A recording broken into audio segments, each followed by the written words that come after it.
Le 16 octobre a eu lieu à Strasbourg une journée de conférence dans laquelle étaient invités plusieurs grands leaders du SEO, dont Laurent Bourrelli, l'inventeur du cocon sémantique qu'on ne présente plus, mais aussi Guillaume Perronnet, le créateur de l'outil Your-Text Guru, et encore d'autres personnes comme Alizé Baudet, qui est une spécialiste du SEO international. J'ai été personnellement invité pour donner mon avis et mes astuces pour réussir ton SEO en 2025, et d'ailleurs je vais vous partager tous les conseils que j'ai donnés à la fin de cette vidéo. Mais avant ça, je vais vous partager les apprentissages qu'ont donné tous les invités, puisqu'il y avait 5 conférences que j'ai suivies assidûment pour pouvoir vous partager ces apprentissages. Parmi les apprentissages, je vais vous parler de techniques qui devraient sacrément faire progresser votre SEO, comme le secret des signaux utilisateurs à montrer sur votre site pour Google, les astuces pour réussir votre SEO international. Et je finirai aussi avec les informations essentielles qui ont fuité dans les leaks de Google, de la fuite qu'il y a eu récemment avec Google. Puis il y aura 5 autres leçons tout aussi importantes. À la fin de cette vidéo, je vous donnerai aussi mes 3 conseils que je donne pour réussir votre SEO en 2025. C'est les 3 conseils que j'ai partagés pendant une des conférences et c'est des conseils qui ont déjà donné cette année des milliers d'euros de chiffre d'affaires à mes clients. Allez, let's go! Apprentissage numéro 1. Une page qui a du trafic est une page mieux positionnée. Alors ce qu'il faut savoir, c'est que récemment, Google s'est retrouvé en procès aux États-Unis et ils étaient accusés d'abus de position dominant. Et en réalité, pendant ce procès, on a appris presque plus de choses que pendant les fuites de l'algorithme qui sont sortis récemment. D'ailleurs, c'est assez marrant que l'algorithme ait fuité avec finalement des choses qu'on connaissait presque déjà lors du procès. Justement, à la fin de la vidéo, il y aura une partie dédiée vraiment à tout ce qui a fuité et tout ce qu'on a appris sur l'algorithme. Mais on revient sur notre sujet. Dans ce procès, ils ont révélé pas mal de choses sur le fonctionnement de leurs algorithmes. Je ferai d'ailleurs une vidéo dédiée à ce procès prochainement, donc n'hésite pas à t'abonner. Parmi ce qu'on peut lire entre les lignes dans ce procès, on a notamment découvert, et c'est ce qu'a partagé Guillaume Perronnet lors de sa conférence, que Google utilisait le trafic comme métrique de positionnement. Et c'est ce que racontait Guillaume Perronnet, c'est que dans le procès, il y a eu des fuites avec littéralement des PowerPoint qui disaient le mieux, ce serait de mettre en avant des contenus le plus pertinents, mais c'est compliqué. Donc en fait, pour ne pas prendre de risques, ce qu'on va faire chez Google, c'est qu'on va mettre en avant les contenus qui font le plus de trafic. Parce que le trafic est une validation pour Google. J'en reparle après. Je vais détailler un peu plus tard dans la vidéo tout ce qu'on a appris lors de ce procès, et tout ce qu'il y a eu dernièrement chez Google, puisque c'était en grande partie le sujet de la conférence de Guillaume Perronnet. En quelque sorte, Google est devenu une machine à donner aux gens ce qu'ils veulent. Et ce que les gens veulent, c'est pas toujours ce qui est le mieux écrit, c'est pas toujours ce qui est le plus pertinent. Ce que les gens veulent, c'est souvent ce qui a le plus de trafic. Vous le savez, quand il y a un restaurant qui tourne bien, on veut tous y aller. Et bien Google, c'est pareil, il va regarder là où il y a du trafic, et là où il y a le plus de trafic, il va le mettre en avant pour amener les gens. Alors attention, ça ne veut pas dire qu'une page doit avoir du trafic uniquement depuis Google, uniquement depuis le SEO. Au contraire. Ça signifie avant tout que si tu veux réussir ta stratégie SEO en 2025, il faut apprendre à apporter du trafic par des moyens externes au SEO. Parmi ces moyens, il y a réussir sur les réseaux sociaux, sur LinkedIn, TikTok ou autre encore pour apporter du trafic externe sur ton site. Il y a aussi devenir une marque qui est recherchée sur Google. Il y a aussi créer du contenu sur des plateformes externes à Google, obtenir des backlinks sur des sites qui apportent du trafic. Vous savez, ça c'est un truc que je dis tout le temps. Souvent, on se concentre en termes de backlinks sur réussir à trouver des backlinks qui vont bien pousser.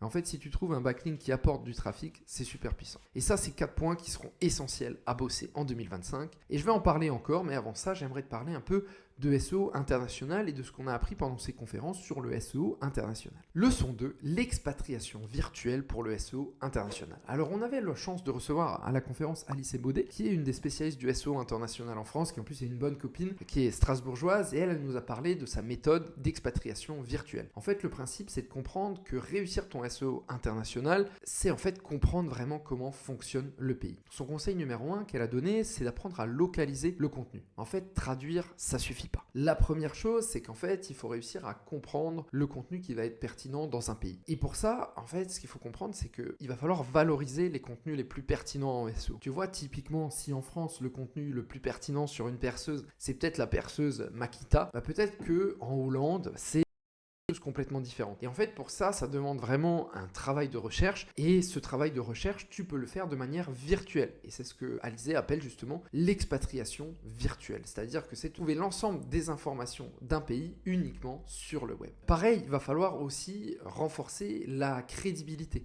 En fait, il faut apprendre à connaître les références du pays et les spécificités culturelles. Alizé donnait un exemple que je trouvais assez parlant, c'est qu'en Chine, le blanc, c'est pas la couleur du mariage. Là-bas, la couleur du mariage, c'est le rouge. Donc typiquement, typiquement, si tu es un site qui vend des robes de mariage en Chine, si tu veux t'exporter en Chine, le rouge va devoir être présent. Alors elle utilise différents outils pour se renseigner sur ces pays. Alors elle utilise la Google Search Console, bien sûr, Google Trends, Statista, Eurostat aussi, qui est très puissant, et Google Scholar. Et le conseil que j'ai bien aimé, c'est d'utiliser NotebookLM. Alors NotebookLM, c'est un assistant de recherche ultra puissant qui se base sur l'intelligence artificielle qui a été créé par Google. Et en gros, ce que tu vas pouvoir faire sur NotebookLM, c'est lui donner des pages entières de documentation sur un pays. Par exemple, donnons un exemple, tu es un site qui vend des meubles et tu veux t'exporter en Hollande, tu vas aller chercher des informations sur la vente d'appartements en Hollande et à partir de là, tu vois quelle est la taille des appartements, ce genre de choses, et ça tu vas pouvoir l'importer dans NotebookLM et NotebookLM va te tirer les apprentissages principaux. Je vais faire une vidéo sur NotebookLM bientôt, donc n'hésite pas à t'abonner, c'est un outil super puissant, je pense qu'il va révolutionner notre façon de faire du référencement naturel. Leçon 3, ce que Google va montrer à l'avenir. Alors ça, c'est une partie sur laquelle Guillaume Perronnet a beaucoup appuyé. Parce qu'en fait, Google, à l'avenir, il va montrer des contenus sur lesquels ils sont sûrs de la véracité, sûrs de l'expérience utilisateur et sûrs qu'il y a du trafic. Donc en fait, ils vont prendre des contenus où l'EAT est bonne. J'ai fait une vidéo sur l'EAT, n'hésite pas à la regarder, je vais la mettre en description. En fait, en gros, ce que Google veut aujourd'hui, et encore plus s'il y a de l'intelligence artificielle, c'est montrer des contenus sur lesquels il est sûr à 100% que ces contenus ne racontent pas de conneries, que tout est juste. Et pour ça, en fait, le moyen que Google a pour savoir ça, c'est premièrement des contenus qui ont une bonne expérience utilisateur, c'est-à-dire des contenus où les gens vont passer du temps, surtout pas des contenus où les gens vont arriver sur le contenu et repartir sur la SERP, sur la page de résultats Google. Ça, faut faire super attention, ça peut plomber ton site. Un contenu qui est bon pour Google, c'est aussi un contenu qui a du trafic, un contenu qui est vrai en termes de véracité. Vous savez, Google, ils ont inventé ce terme de YMYL, Your Money or Your Life. En gros, c'est une sorte de critère que Google va donner à certains sites, notamment les sites sur la finance, les sites sur la santé, des sites sur lesquels il y a un risque humain. En fait, Google va vraiment dire ces sites-là, on va les regarder encore plus et pour les mettre en avant, il faut qu'on soit sûr à 300% de la véracité. Et en fait, Google aujourd'hui, il est quasi obligé d'avoir une whitelist, donc une liste blanche de sites sur lesquels il pourra faire confiance. Alors justement, moi, ce que j'ai demandé à Guillaume Perronnet à ce moment-là, parce que j'ai posé une question en fin de conférence, je vous ai dit que j'avais été super assidu pour vous donner plein de conseils. Je lui ai dit, pour toi, quel conseil tu donnerais pour renforcer ton EEAT, expérience, expertise, authority, trustworthiness? Et je me suis dit qu'on va mettre ça un peu en rapport avec la vidéo que j'ai fait. Et lui, il m'a dit, la réponse est simple, du contenu de qualité, du contenu qui est vrai, et beaucoup de contenu de qualité sur ton site. Pas juste un article de qualité, des centaines d'articles de qualité, du lien de qualité, c'est-à-dire pas des liens forum, des liens vraiment de qualité, du trafic qui vient de l'externe et essentiellement du trafic de Chrome, puisque c'est ce que regarde Google. Google a les données de Chrome, ils n'ont pas les données de Firefox, du moins ils ne l'ont pas, ça n'a pas encore fuité ça, mais voilà. Donc en gros, un contenu en 2025, c'est contenu de qualité qui va répondre à toutes les questions, contenu avec des liens de qualité, des liens de gros sites, tu vois, des liens de, je sais pas, t'es dans la santé, du Doctolib, du Marie-Claire, ce genre de choses, et du trafic qui vient de l'extérieur. Allez, on continue un petit peu avec d'autres apprentissages. On va monter, vous allez voir, on va monter vraiment en gamme, surtout à la fin quand je vais vous donner mes quelques conseils. Vous allez voir, ça va vous plaire. Leçon 4, l'importance de multiplier les points de contact. Alors ça, c'est Laurent Bourrelli qui en a parlé. Alors vous savez, moi comme j'étais speaker à la conférence, j'ai aussi été invité à la soirée d'avant la conférence et la soirée d'après la conférence. Et en fait, ce qui est cool, c'est que pendant ces soirées, tu as vraiment l'occasion de discuter avec les gens. Parce que quand tu es dans une journée de conférence, en fait, on parle tous à plein de gens, tu n'as pas forcément l'occasion de parler avec eux. Et justement, c'est en parlant avec Laurent, c'était la première fois que je le voyais, Laurent Bourrelli, et c'est quelque chose qu'il a partagé dans sa conférence. En fait, il a dit que le SEO, pendant une période, c'était quelque chose qui a jamais existé dans l'histoire du marketing. C'est-à-dire que pendant une dizaine d'années, en fait, tu pouvais avoir des sites qui, avec un seul point de contact, arrivaient à faire des ventes. C'est-à-dire que quelqu'un qui cherchait achat chaussures, en fait, il pouvait trouver le premier site et acheter directement. Et ça, c'est unique dans l'histoire du marketing. Normalement, l'histoire du marketing, c'est des dizaines de points de contact pour faire une vente. C'est-à-dire que, typiquement, l'exemple de la publicité, c'est ça. Pendant des années, tu multipliais la publicité sur la télé pour faire une vente. Et en fait, pendant quelques années, le SEO, c'était recherche Google, vente. Et aujourd'hui, c'est possible que ça existe plus jamais. Il faut s'habituer à ce nouveau monde en SEO. Et pour réussir en SEO aujourd'hui, tu dois multiplier les points de contact pour que les gens achètent. À un moment, les gens vont passer par Google. Donc, tu dois continuer à faire du bon SEO, mais tu dois aussi être conscient que ça suffit plus. Ça veut dire que maintenant, il faut te diversifier. Faire du YouTube, comme ce que je suis en train de faire des shorts, faire du TikTok, du Instagram, du LinkedIn. Alors moi, mon conseil, et je vais en reparler dans les dernières leçons à la fin, parce que c'est ce que moi j'ai partagé, c'est de devenir un peu un média. Et qui dit média, dit choisir des plateformes où tu vas être présent. Tu peux pas être présent partout au début. Moi, ce que ce que je te conseille au départ, c'est de choisir une ou deux plateformes. Tu vas booster ton SEO, derrière tu choisis YouTube et LinkedIn. Et déjà, si tu fais ça, ça va te permettre de faire monter ta marque et ça va avoir une importance. Allez, on continue avec les apprentissages et la leçon 5. Leçon 5, la rétention et son importance. La rétention, c'est le fait que des gens vont revenir sur ton site. Alors, les leaks Google et le procès Google, ça a révélé que l'expérience sur la page compte. Et ce qu'il faut savoir aussi, c'est que Google utilise aussi YouTube. YouTube, ça appartient à Google et YouTube est obsédé par la rétention. Donc, pourquoi est-ce que Google ne serait pas obsédé par la rétention alors que YouTube est obsédé par le fait que les gens restent sur sa plateforme et la réutilisent? En fait, ce qu'il faut comprendre, c'est qu'il faut vraiment s'inspirer de YouTube sur le storytelling dans nos articles de blog ou dans nos pages de vente e-commerce. Niveau texte, en fait, il faut tout faire pour que les gens lisent nos contenus jusqu'au bout. Il faut tout faire pour créer un lien de confiance avec vos lecteurs. Un lien de confiance, il peut se créer lorsque vos lecteurs vont arriver sur un sujet. Si vous avez un lien qui mène vers un autre sujet qui est cohérent, vous allez l'aider. Tu vois, typiquement, un lecteur qui arrive pour savoir comment choisir sa perceuse, il va peut-être avoir besoin ensuite d'un retour sur comment utiliser sa perceuse. Donc toi, si tu as un site qui vend tes perceuses, il te faut comment choisir ta perceuse, comment utiliser une perceuse, les erreurs les plus courantes quand tu utilises ta perceuse, des vidéos. Les vidéos, c'est aussi très puissant pour créer un lien de confiance. Tu vois, il faut vraiment construire ça. Alors moi, une méthode que j'aime bien aussi, c'est de publier chaque semaine au même moment et de l'annoncer pour que les gens le sachent et reviennent automatiquement. En fait, penser rétention avec le SEO, c'est aussi penser comment retenir quelqu'un qui arrive sur un de nos articles de blog ou une de nos pages et comment lui offrir ce qu'il veut. Ça veut dire appliquer les principes du storytelling dans tes articles de blog. Attention aussi, il faut comprendre que les gens n'ont pas toujours le mot-clé de départ. Ça, c'est ce que Dan Bernier et Laurent Bourrelli ont beaucoup abordé. En gros, tu vois, quelqu'un qui tape perceuse, en fait, si ça se trouve, il veut une perceuse Makita précisément. Ils n'ont pas toujours ce mot-clé de départ et toi, il faut que tu arrives en fait à rentrer dans l'intention. Et c'est Dan Bernier qui a fait une super conférence justement à cette journée de conférence. Et c'est en gros, il a vraiment précisé qu'il faut aller aider l'utilisateur. Alors pour aider l'utilisateur, notamment en e-commerce, moi ce que j'aime bien, c'est de faire du maillage interne en haut de page. Comme ça, les gens, ils vont arriver directement et toi, peut-être que eux, ils ont tapé perceuse au départ. Toi, tu vas leur donner des liens vers la perceuse à haut tambour ou j'en sais rien, des trucs comme ça. Et en fait, le SEO, aujourd'hui, le consultant SEO, il doit apprendre à faire de la prédiction. En fait, ton site, il doit répondre à la demande avant que la cible n'ait exprimé ce besoin. Leçon 6, que veut Google en 2025? Alors Google, aujourd'hui, il veut deux choses, des perspectives et de la confiance. Des perspectives, ça veut dire proposer quelque chose que tu es le seul à pouvoir raconter. Vous voyez, sur YouTube, c'est vraiment ce que j'essaye de faire, il faut s'en inspirer pour nos sites web. Sur YouTube, j'essaye vraiment de vous partager des choses que je suis le seul à pouvoir vous raconter. Des tests que je fais avec mes clients, des conférences auxquelles je vais, auxquelles vous n'avez peut-être pas pu assister. Google, il veut aussi de l'humain et des histoires. Moi, je travaille beaucoup avec des marques e-commerce et ce qu'on travaille avec ces marques e-commerce, c'est justement le fait de donner ce côté humain. C'est raconter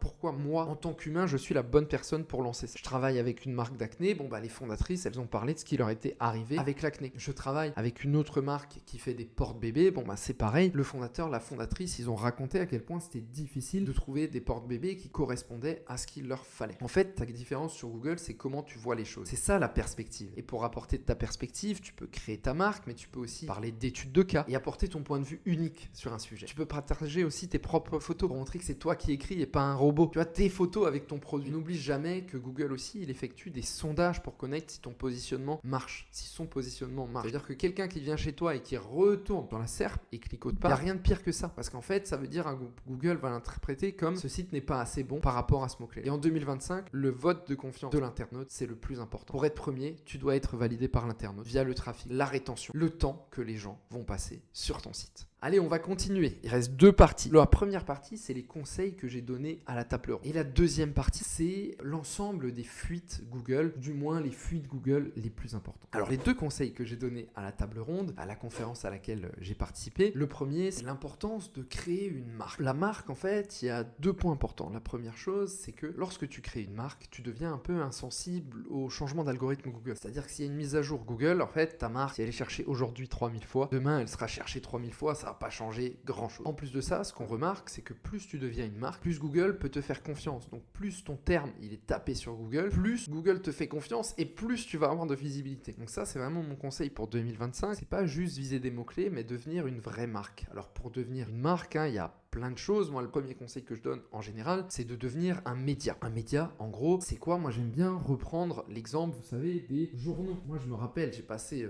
mon enfance à lire le journal. Je lisais notamment l'actualité sur le football et sur le Racing Club de Strasbourg. Un média, déjà, c'est quoi? C'est un auteur, vous voyez. L'auteur, je peux encore vous le citer, qui écrivait ces articles, s'appelait Stéphane Gaudin. C'est dire, vous voyez à quel point. Ça doit devenir pareil sur votre site internet. Il faut devenir un média. Le média, c'est le secret des entreprises qui marchent, que ce soit du e-commerce, que ce soit n'importe quoi. Donc, si l'auteur, il plaît, les gens vont en redemander, ils vont relire des articles de cet auteur. Un média, c'est aussi un feuilleton. Vous savez, c'est des aventures un petit peu. C'est du storytelling finalement. On va parler chaque jour de différentes choses qui reviennent. C'est pareil sur votre site web. Il faut vraiment devenir des médias de cette manière. Et enfin, dernière leçon, l'ensemble des fuites Google. Donc je vais revenir sur l'ensemble des fuites Google, ou la plupart en tout cas qui ont été abordées dans la conférence. Il y a le premier principe, c'est le principe des Twiddlers. T-W-I-2-D-L-E-R. En gros, le principe d'un Twiddler, c'est tout simple, c'est qu'en fait Google va attribuer certaines informations dans son algorithme. Il va dire par exemple que si quelqu'un cherche Chanel, la première chose qui doit apparaître, c'est la marque Chanel. Donc tu pourras jamais dépasser ça. Ça s'appelle le principe des Twiddlers, c'est-à-dire qu'il va donner des informations à son algorithme pour dire, voilà, c'est celui-là qui doit sortir le plus. Le deuxième principe qui a fuité dans les algorithmes, c'est le principe de NavBoost. NavBoost, c'est navigation boost. En gros, le principe, il est tout simple, et ça, en fait, c'est pour ça que ça a un peu beaucoup crié dans la communauté SEO, c'est qu'en fait, ça prouve que, en gros, s'il y a du trafic sur une page, Google va mettre cette page plus en avant, donc va lui attribuer des rankings meilleurs, et va même potentiellement mettre le site plus en avant. Donc ça veut dire que si un site a un boost de trafic, en fait, Google va utiliser ces informations à partir de Google Chrome et le mettre en avant. Alors que pendant longtemps, Google en fait affirmait qu'il n'utilisait pas les données de Google Chrome ou autre. Là, maintenant ça a fuité dans le procès, et ça a fuité dans les leaks Google. En gros, tout simplement, Google va accorder un boost de navigation si un site reçoit du trafic ou reçoit des signaux utilisateurs positifs. Autre chose qui a fuité, c'est le principe de QSBT. Alors ça, je sais plus exactement ce que ça veut dire QSBT, mais en gros, le principe, c'est simplement, c'est un petit peu la sémantique, c'est-à-dire que si vous voulez vous positionner sur un mot-clé, Google va regarder si par rapport à ce mot-clé, vous utilisez des termes précis, et si ces termes précis sont abordés dans votre contenu, vous allez avoir un boost et être mieux positionné. Donc ça, maintenant, c'est obligatoire en 2025. Si un contenu, vous voulez qu'il soit au top, il faut avoir l'ensemble des termes qui vont se rapprocher sémantiquement de ce contenu. Enfin, un dernier point qui a fuité, qui est assez similaire au point de NavBoost, c'est le point de Real Time Boost. Ça veut dire que Google, en temps réel, va adopter ses résultats de recherche. C'est-à-dire que si un site reçoit plus de trafic, reçoit un meilleur click-through rate, c'est-à-dire qu'on clique plus sur lui, sur la sœur, et si en direct, il a des meilleurs signaux utilisateurs, Google, en live, va mettre à jour sa sœur. Voilà, c'est un petit peu tous les principes, tout ce qu'on a appris pendant cette journée de conférence. C'était très riche. Ça a été organisé d'ailleurs par l'agence Hémisphère Web, qui est une agence SEO, pas que SEO, communication en général, strasbourgeoise. Donc je les remercie en plus de m'avoir invité pour la conférence. On se retrouve très vite. J'espère que cette vidéo vous a plu. Ciao, ciao.